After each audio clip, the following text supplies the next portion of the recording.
lukewarm water take that was sitting overnight for 3 days that you forgot about, but you actually are allowed to like yourself.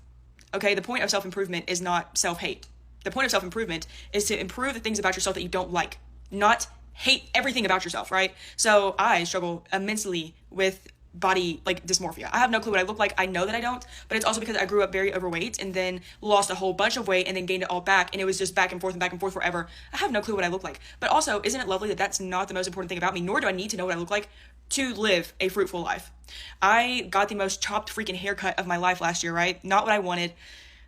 I left that place and I didn't let anybody know that I wasn't confident. I made sure everybody around me thought or think that I liked my haircut, because I can speak that into existence. I can like my hair if I want to.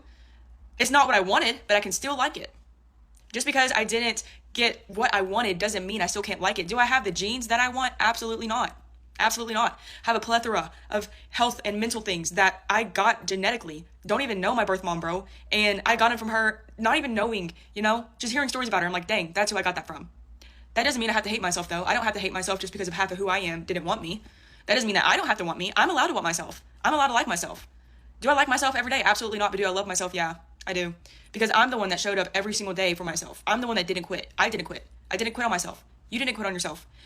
We live in a generation that's so hard on ourselves and we have such unrealistic expectations every single day that it is exhausting. It's so exhausting. Because if you're not a millionaire by 21, then you have already failed.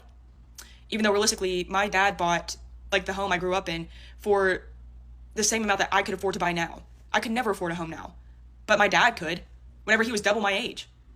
And so, don't ever allow the internet to make you think that self-hate is productive. It's not. Self-hate and hating yourself does not make you morally good. It doesn't. I know religion will also make you think that as well.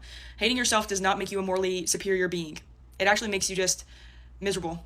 And I think that especially these days, everything is so negative all the time. You need to realize that you're allowed to be kind to yourself. And sometimes kindness looks like moving your body, cooking yourself an actual meal instead of getting fast food. Or sometimes it looks like taking a rest day, or, going and getting Taco Bell because it's yummy. Shout out to the chicken flatbread.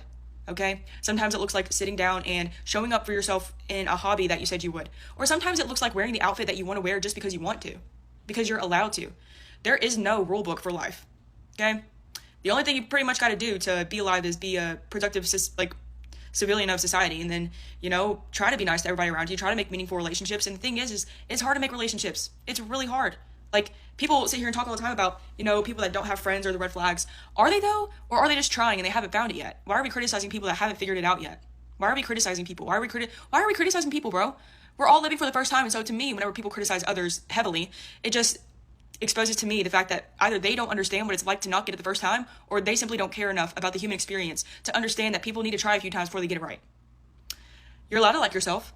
You're allowed to mess up, and you're allowed to be human. I think that a lot of times now, it's funny that I hate AI, but we slander AI, right? But it's interesting because I feel as though that's what everybody is trying to become. They're trying to become perfect and humanless, in efforts to be perceived in only ways which are perfect. What a privilege it is to be imperfect, right? Because that means I'm living, at least. You're allowed to like yourself. That's the most radical thing that you can do.